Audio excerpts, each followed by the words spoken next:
Assalamualaikum warahmatullahi wabarakatuh. Selamat siang, salam sejahtera untuk kita semua. Saya di sini, kami dari kelompok 3 ingin mempresentasikan mengenai implementasi kebijakan pemerintah mengenai penanganan pandemi COVID-19 sebagai jaminan HAM di Indonesia. Kelompok kami yaitu terdiri dari Muhammad Fatoni dan saya sendiri Nurul Hikmatul Azizah. Sebelumnya saya ucapkan terima kasih kepada Rektor Universitas Brawijaya, Profesor Dr. Insinyur Nufil Hanani ARMS, beserta jajarannya, Dekan Fakultas Ilmu Administrasi, Profesor Dr. Bambang Supriyono MS, dan Kaprodi Ilmu Perpustakaan, yaitu Dr. Ibu Farida Nurani, SOS MSI, dan tak lupa dosen pengampu mata kuliah Kewarganegaraan Profesor Dr. Insinyur Komaridiyatus Salihah. Daftar isinya yaitu terdiri dari judul, anggota kelompok, ucapan terima kasih, pendahuluan, tinjauan pustaka, hasil dan pembahasan, serta penutup. Pendahuluan. Hal ini dilatar belakangi dari bahwa hak asasi manusia adalah hak yang melekat dalam setiap individu yang dibawa sejak lahir. HAM telah diatur dalam Undang-Undang Dasar Negara Republik Indonesia tahun 1945, pasal 27 sampai dengan pasal 34 UUD 1945. Pada awal 2020 hingga saat ini dunia dilanda oleh virus COVID-19 yang dimana awalnya hanya ada salah satu kota yang berada di Cina yaitu Wuhan hingga akhirnya menyebar ke seluruh dunia. Dengan adanya pandemi global yang melanda seluruh dunia ini, sejumlah kebijakan terus diambil oleh berbagai kepala negara yang ada di dunia. Dalam perlindungan HAM di masa pandemi, Indonesia juga mengeluarkan kebijakan yaitu PSBB. Namun terlepas dari PSBB masih banyak hak warga negara yang harus dipenuhi. Selain dari hak kesehatan dan bantuan sosial, misalnya perlunya pemerintah dalam memenuhi HAM dalam sektor ekonomi, hak atas pekerjaan dan penghidupan yang layak, hak pendidikan, dan lain sebagainya.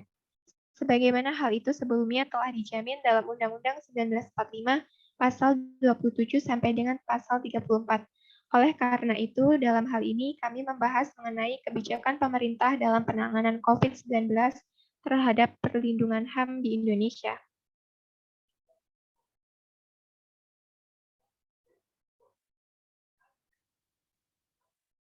Rumusan masalahnya yaitu pertama ada bagaimana kebijakan yang diambil oleh pemerintah dalam penanganan COVID-19 terhadap perlindungan HAM di Indonesia. 2. Apa faktor-faktor penunjang dan penghambat kebijakan pemerintah dalam penanganan COVID-19 sebagai perlindungan HAM di Indonesia. 3. Analisis kebijakan pemerintah mengenai penanganan pandemi COVID-19. Tujuan dalam hal ini, pertama, mengetahui bagaimana kebijakan pemerintah dalam penanganan COVID. Kedua, mengetahui faktor-faktor penunjang dan penghambatnya. 3. Mengetahui analisis kebijakan pemerintah dalam penanganan pandemi COVID-19 terhadap perlindungan HAM di Indonesia. Manfaatnya sendiri ada bagi dunia pendidikan, diharapkan dapat memberi manfaat yaitu perkembangan ilmu pengetahuan, terutama mengenai kebijakan pemerintah dalam penanganan pandemi COVID-19 sebagai perlindungan HAM di Indonesia, serta dapat menjadi referensi bagi mahasiswa untuk menambah wawasan dan pengetahuan. Kemudian, bagi universitas diharapkan dapat memberi kontribusi dalam menambah ilmu pengetahuan, terutama mengenai kebijakan pemerintah terhadap penanganan pandemi COVID-19 sebagai perlindungan HAM agar dapat menjadi bahan referensi. Yang ketiga, untuk memberi manfaat sumbangan pemikiran dalam rangka pengambilan kebijakan pemerintah dalam penanganan pandemi COVID-19.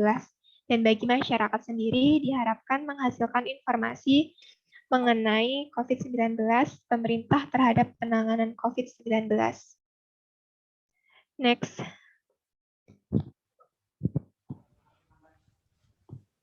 berikutnya merupakan tinjauan pustaka. Yang pertama adalah kajian empiris. Untuk kajian empiris kita menggunakan yang pertama dari artikel COVID-19 dan hak masyarakat atas kesehatan tahun 2020 yang penulisnya adalah Siti Nur Halimah. Dengan metode penelitian menggunakan hukum normatif atau doktrinal, yakni penelitian yang secara sistematis menjelaskan aturan-aturan terkait kategori hukum tertentu serta melakukan analisa hubungan antara peraturan-peraturan tersebut. Next. Yang kedua dengan judul Perlindungan Hak Asasi Manusia oleh Pemerintah pada masa pandemi COVID-19. Artikel tahun 2021 yang ditulis oleh Anang Doni Irawan, Kaharudin Putra Samudra, dan Aldiansyah Pratama. Dengan metode yang digunakan merupakan pendekatan yuridis normatif dengan model penulisan deskriptif analitis. Next. Dan yang artikel yang ketiga adalah dengan judul Inovasi Kebijakan Publik, Tinjauan Konseptual dan Empiris. Artikel tahun 2016, karangan Ahmad Sururi dengan metode kualitatif.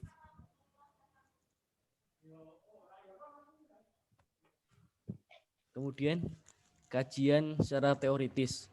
Pengertian kebijakan diungkap oleh Hoogerwerth adalah unsur penting dari politik. Dapat diartikan juga sebagai mencapai tujuan-tujuan tertentu menurut waktu tertentu. Dan juga menurut Anderson, kebijakan publik adalah hubungan antara unit-unit pemerintahan dengan lingkungannya. Selanjutnya, Gersten mengatakan bahwa kebijakan publik merupakan upaya yang dilakukan oleh pejabat pemerintah pada setiap tingkatan pemerintahan untuk memecahkan masalah publik. Lebih lanjut menjelaskan bahwa proses penentuan suatu kebijakan mencakup 5 tahapan, yakni mengidentifikasikan isu-isu kebijakan publik, mengembangkan proposal kebijakan publik, melakukan advokasi kebijakan publik, melaksanakan kebijakan publik, mengevaluasi kebijakan yang dilaksanakan. Sedangkan menurut Dunn, kebijakan publik merupakan pola yang kompleks dari pilihan kolektif yang saling bergantung yang dilakukan oleh badan dan lembaga pemerintahan. Para ahli memberikan penjelasan bahwa kebijakan publik adalah keputusan dan ketetapan pemerintah untuk melakukan suatu tindakan yang dianggap akan membawa dampak bagi kehidupan warga.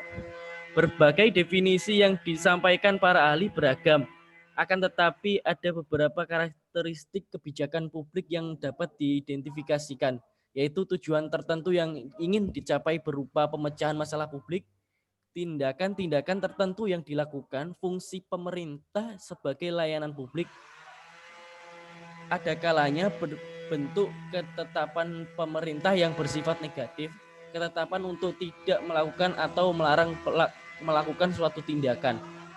Berdasarkan beberapa uraian di atas, yang dimaksud dengan kebijakan publik adalah keputusan yang mengikat orang hanya pada tataran strategi atau bersifat garis besar yang dibuat oleh pemegang otoritas publik. Untuk metode penelitian dalam penulisan makalah ini, metode yang digunakan adalah studi kepustakawanan atau kajian literatur yang berisi teori-teori yang sesuai dengan permasalahan penelitian. Kajian literatur merupakan suatu kegiatan yang berhubungan dengan metode pengumpulan data dengan cara membaca sejumlah sumber bacaan, mencatatnya, serta mengelola bahan penelitian sehingga dapat menjadi sumber rujukan penulis. Kajian literatur memiliki fungsi agar dapat membangun konsep dan teori sehingga dapat menjadi dasar dalam penulisan makalah ini. Dengan demikian, penulis menggunakan metode penelitian ini dalam penulisan makalah ini agar lebih mudah dalam menyelesaikan rumusan masalah. Berikutnya adalah hasil dan pembahasan. Yang pertama, kebijakan pemerintah dalam menangani pandemi COVID-19 sebagai perlindungan HAM di Indonesia.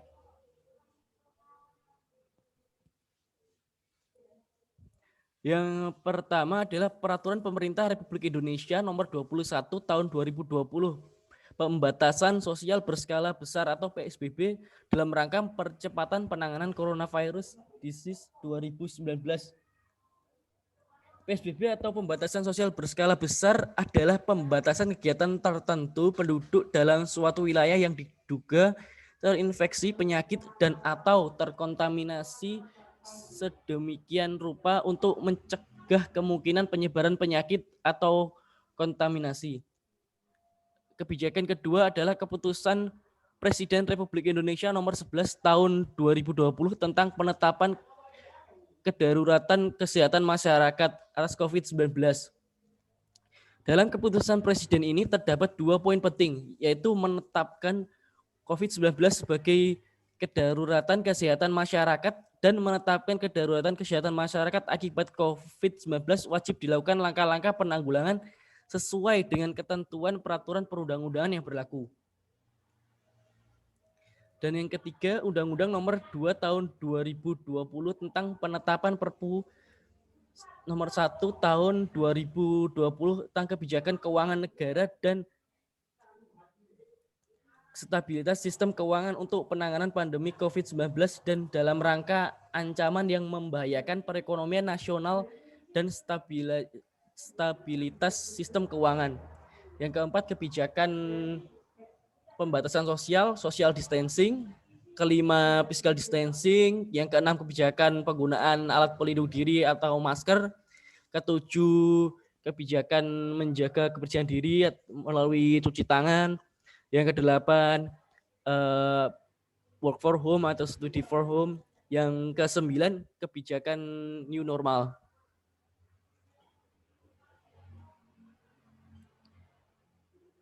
Faktor-faktor penunjang dan penghambat kebijakan pemerintah. Faktor yang pertama yang merupakan faktor penunjang. Ketertiban stakeholder secara demokratis dan partisipatif merupakan stakeholder dan pembuat kebijakan harus terus-menerus terlibat dalam dialog untuk menganalisis konsekuensi dari pelaksanaan kebijakan tersebut. Evaluasi pelaksanaan kebijakan perlu dilakukan untuk melihat akuntabilitas dan peningkatan kinerja suatu kebijakan publik. Dan yang kedua adalah merupakan faktor penghambat. Faktor penghambat ini adalah rendahnya kesadaran masyarakat untuk mematuhi kebijakan pemerintah dalam menerapkan pola hidup sehat.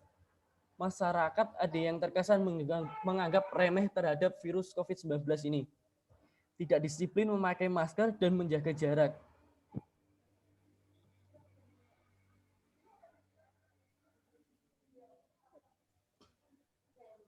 Berikutnya analisis kebijakan pemerintah dalam penanganan pandemi COVID-19 sebagai perlindungan HAM di Indonesia. Yang pertama, pada masa awal COVID-19, pemerintah menganggap remeh pandemi COVID ini. Dan yang kedua, koordinasi antar pemerintah pusat dan daerah terkadang masih terjadi perbedaan pandangan. Dalam penanganan COVID-19 yang terjadi pada awal masuk ke Indonesia, pemerintah daerah Jakarta ingin memberlakukan lockdown, tetapi pemerintah pusat menolak. Kemudian pemerintah belum berani melakukan lockdown di saat kasus COVID-19 terus meningkat. Hal ini dikarenakan pemerintah pusat juga mempertimbangkan dalam aspek ekonomi, yang dimana saat pemerintah menerapkan PSBB berarti menerapkan lockdown, pemerintah tidak sepenuhnya menanggung kebutuhan pokok masyarakat sehingga masyarakat masih bisa bekerja. Dan yang ketiga, belum adanya pelacakan yang akurat terhadap kasus COVID-19 yang dimana tingkat pengujian corona di negara Indonesia termasuk rendah di dunia.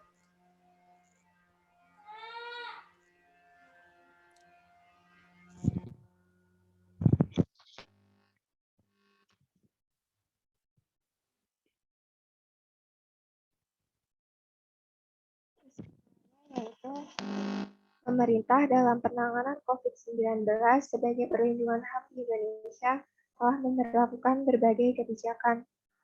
Dari kebijakan tersebut ada faktor penunjang juga faktor penghambat kebijakan. Dari analisis tersebut bahwa politik hukum pemerintah Indonesia dalam penanganan virus corona atau COVID-19 belum maksimal dalam melindungi hak kesehatan masyarakat Indonesia sebagaimana yang disebut dalam Konstitusi Pasal 28H ayat 1 dan Pasal 34 ayat 2 serta Undang-Undang NKRI tahun 1945. Berikut daftar referensi dari kami dari penulisan makalah ini.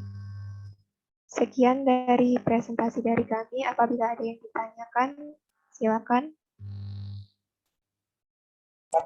Izin bertanya. Ya, silakan. Nama saya, maaf, saya on-cam dulu. Nama saya Raka Fistiawan, dan saya ingin bertanya tentang lockdown COVID-19. Mengapa pemerintah belum berani memperlakukan lockdown di saat kasus COVID-19 ini baru mengalami kenaikan signifikan? Terima kasih.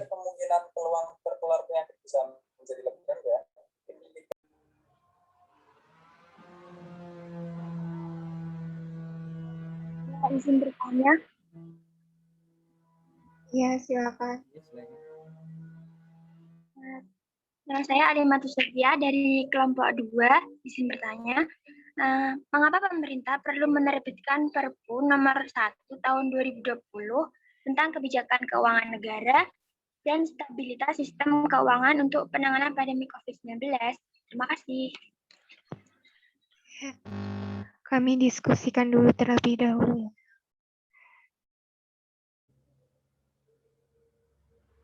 Baik, sebelumnya saya izin menjawab pertanyaan dari Raka. Kenapa sih pemerintah saat itu belum berani memberlakukan lockdown di saat kasus COVID-19 terus meningkat?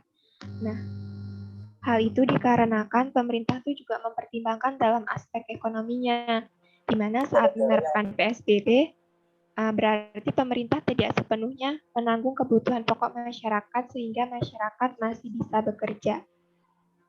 Bagaimana tanggapannya, Raka? Baik, sudah sangat informatif. Terima kasih. Ya.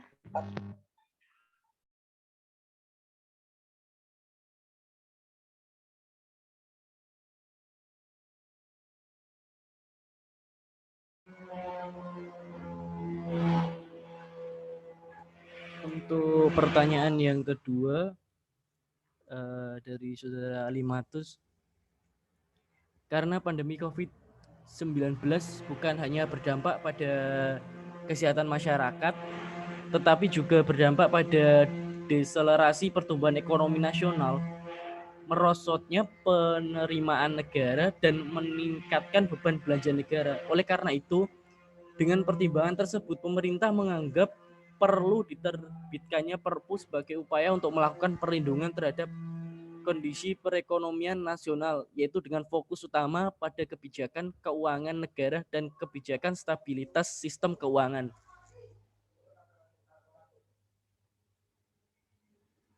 Apakah ya cukup, Saudara Alimatus? Terima kasih atas jawabannya. Sama-sama. Baik, sekian presentasi dari kelompok kami. Mohon maaf atas kesalahannya dan kami akhiri. Wassalamualaikum warahmatullahi wabarakatuh.